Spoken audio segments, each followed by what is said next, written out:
To all, this is for class 7th MSc. Class 7th, today we are going to start our chapter number 5. Self-respect, the mark of a man. Self-respect is very important for every person. And how it can be gained, this we will learn from this chapter. So self-respect is the feeling of having a healthy regard of oneself as a moral and ethical being. Respecting your own self implies laying down a set of scruples for yourself, setting your own structures for proper conduct and not going beyond a point, not lowering yourself below a certain standard of morality, whatever the consequences. A self respecting person does not allow compromise in order to get returns, material or otherwise. A healthy sense of pride, self esteem, and propriety is the signature of a person who respects his or her own being as a precious divine gift. Self respect is the fruit of the discipline. The sense of dignity grows with the ability to say no to oneself. So self respect will be gained by the proper discipline. If one have proper discipline in him, then he will be self respected. One should not compromise with the things so that he could get good returns. Like this, if he will think and compromise with the condition, then he can lose his self-respect. So self-respected person cannot compromise whatever the consequences may be. Now about the chapter. Josh Rodriguez was a man in his early 30s. He lived in a small studio of his in the St. Thomas Mount locality, Madras, in the 1950s. Disowned by his family for his errant ways and for being a non-conformist, he dabbled in what the church called pagan art. He lived by himself and sketched portraits for a living. Often he could be seen sitting by the pavement railing behind Miss D'Souza's bakery. Bread and buns on a narrow winding lane that led up to the church. He barely earned his living through his art, was largely treated as the outsider by the people who live in the area and had no friend to speak of. Josh had no other asset except self-respect, and one day his dignity and respect for his own changed his life. Here's how. So, a person named Josh Rodriguez, he was in his 30s, means his age was nearby 30. He lived in St. Thomas locality in Madras. He used to sketch and draw portraits for his living. And sometime when he used to be free, he used to spend his time near the railings beside Miss D'Souza's bakery, where Miss D'Souza used to sell bread and buns. But one day, his self-respect changed his own life. And here's how. St. Thomas Mount in those days was a population in transition. Many Anglo-Indian families had already left for Australia and Canada. More were about to follow suit and properties were sold and bought every day. The Gonzalez family was one such new occupant of two-storied bungalow near the church. Eric Gonzalez was a rich man, having made his fortune in the timber trade in Burma, where he did lived for the past 3 decades. He was also an art collector. So now there was a place St. Thomas Mount where the population was good and many Anglo-Indians had left for Australia and Canada and many were about to go. So their properties are every day bought and sold. One family, Gonzalez family, they were newly occupied in a bungalow near the church. And Eric Gonsalves was a rich man as he had a business of timber in Burma, where he lived 3 decades. Now it was a usual evening in the morn. The lanes bustled with shoppers, church goers, youngsters, humming lilty tunes from the newly released Sound of Music, a film running to houseful at a nearby theatre, and regulars to the pub, where draught beer was sold and drunk by the barrelful. So it was a usual morning in the morn, and everyone there, where it is shoppers, churchgoers, youngsters, everyone there tuning the music of new released movie Sound of Music. It was a film which was running houseful in nearby theaters. Now George Rodriguez sat at his usual perch on the railing beside Bread and Bun, a small easel before him, his hand clutching a set of brushes and oil color. He looked particularly haggard that day, his face thin and bony, his body emaciated beneath the threadbare jerkin and worn corduroys that he wore. Josh had not eaten for 2 entire days and his body craved food badly. His patrons, people who had their own and their families' portraits made many times over just to help him survive, had moved away and abroad. And Josh never accepted money in charity. He was not a beggar. He was an artist who lived off his art and had to make pride in himself to ask everybody for a cup of tea or a slice of toast and jam without laboring on a portrait and earning the food. So, at that morning itself, George Niggers was sitting on the railing as he used to sit. Now, he did not eat from last 2 days. He had nothing to eat from last 2 days and his body was covering very badly. And the people who used to help them, they were not there. They have been settled outside, abroad. And now Josh never accepted charity. He was not a beggar, he was an artist. So he used to make art and survive. He had never asked anyone to help like this only. Now, none seemed interested that day, and the gloom of dusk descended cruelly, compounding the darkness in the Jaw's heart. He would go hungry another day, he thought, deep in despair. Now, nobody was interested in helping him, and Jaw's heart was in darkness, and he thought that today will be the another day of my hungriness.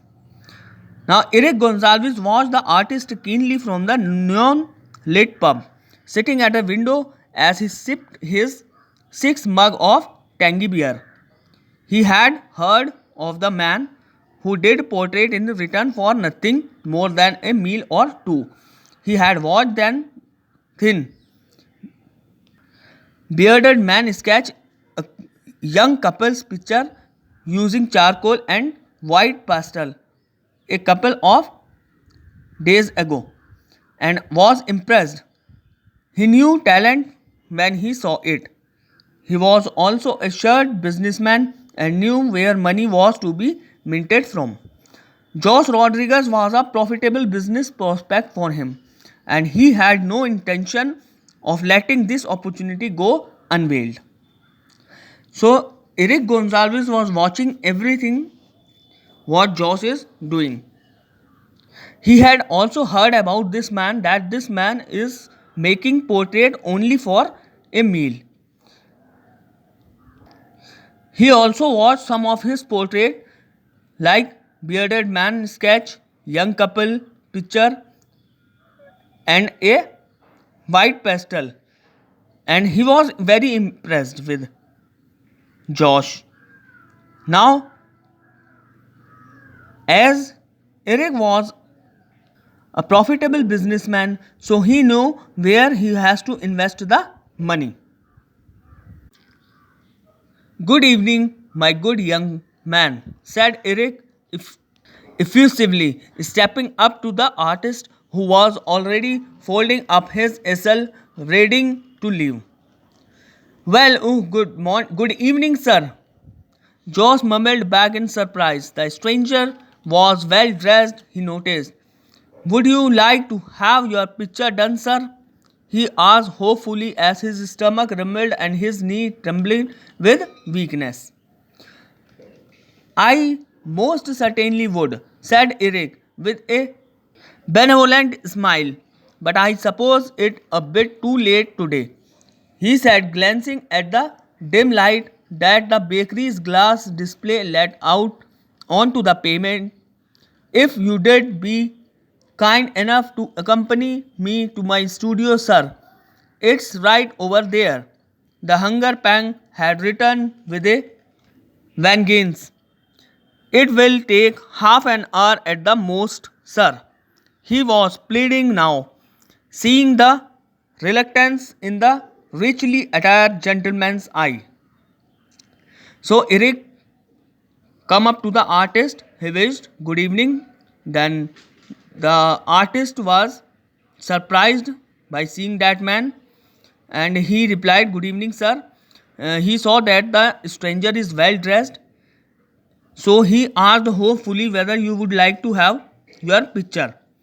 As he was feeling very hungry, so he asked hopefully that he could get some picture to draw so that he can fill his stomach. Now, Eric said, yes, I would like to, but I suppose it is a bit late today, as the dim light is glancing at the bakery's display. Now,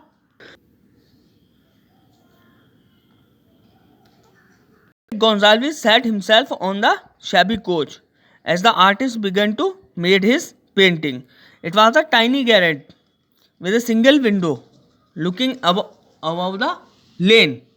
Now, would you care to sit it in profile, sir? Josh directed, now the master of proceeding. I think you misunderstood me, my young friend, said Eric, studying the artist carefully. I do not need a portrait of mine. Oh, then perhaps of somebody of your family, sir? Persisted Josh. I can come alone to your house if you wish. There won't be any extra charge, you see. No, it is not that either, replied Eric. Calmly, Josh was non-puzzled. Why would he come to my studio for nothing? He wondered. Eric reached inside his expensive tunic and pulled out a thick wad of currency note. Here, this is yours. He held out the money to him, but I don't understand, sir. Josh muttered blankly. I'm doing nothing for you. So Josh said that, sir, if you sit properly, I can make your portrait very easily.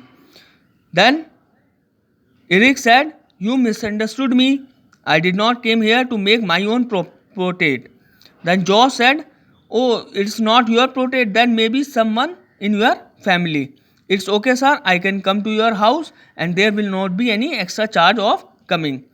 Then Eric replied, no, that is also not. I do not want to make the portrait of anyone in my family also. Then Josh was surprised. He thought, if he did not have any work to do, then why he came to my home? Then Eric take out a currency note and gave to Josh and said, it is for you. Then Josh said, sir, I don't understood why you are giving to me this. I had not done anything for you. Then Eric Gonzalez smiled. You shall be doing a lot for me, your young friend, he explained I happen to be an art collector and I have contact with reputed galleries in Bombay. You know, the art business here in our country is a fledgling one, and the true appreciators are few and far between. There is a very profitable market in fake of the great Renaissance master.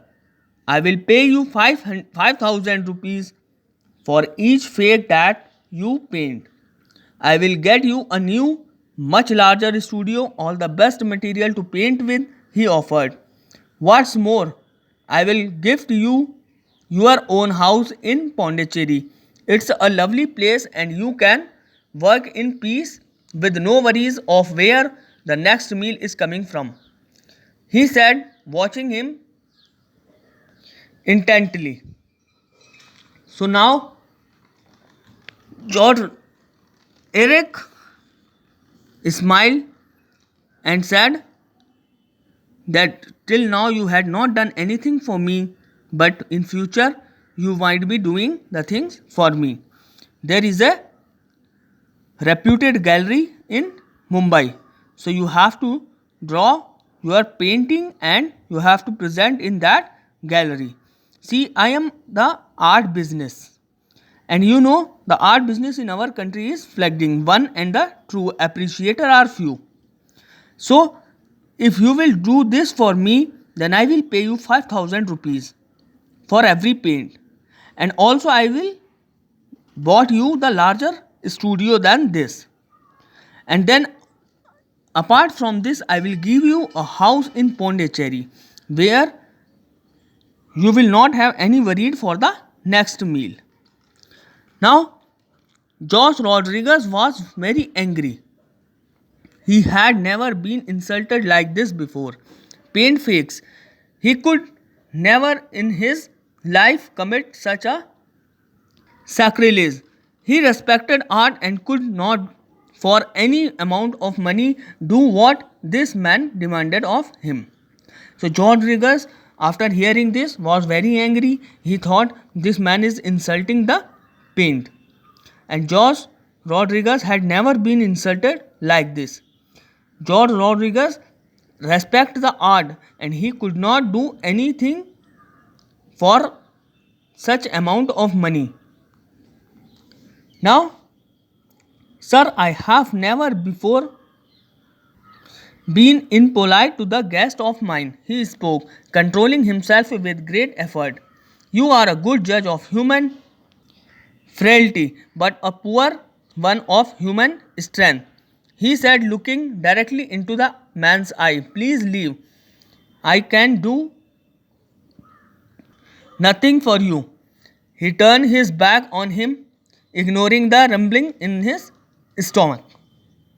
So, Josh said that, sir, I am not impolite to the guest.